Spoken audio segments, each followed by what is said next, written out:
I think there's been a tremendous change in definitions and ideas about art.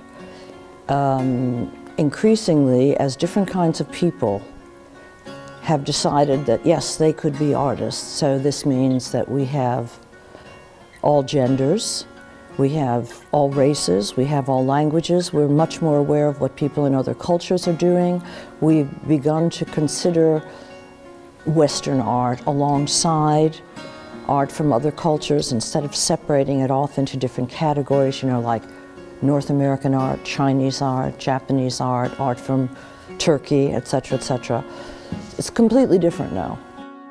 The practice involves, on the one hand, a kind of lucid intelligence, a critical intelligence, and on the other hand, an ability to work without knowing where you're going, to work, if you like, unconsciously, to allow that intuitive, non-verbal side of oneself to come out in the work, not to attempt to control that too much. So there's a balance between producing and criticizing. So you do something and then you look at it or listen to it or whatever and you say, that's interesting or that's not interesting. So you constantly fluctuate between the producer and the critic.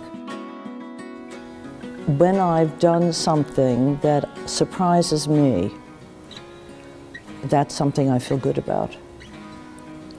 When I do something that goes beyond my original intention for it, and that sort of takes on some qualities that I didn't expect and maybe asks new questions of me, then I feel good about what I'm doing.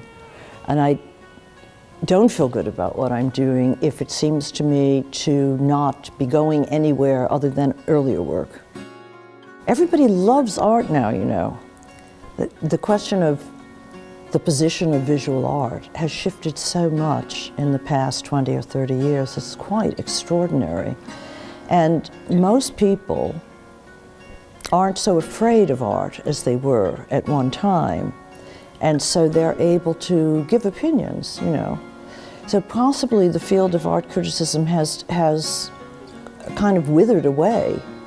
It's an interesting problem. Artists now are complaining a lot about the lack of good art criticism.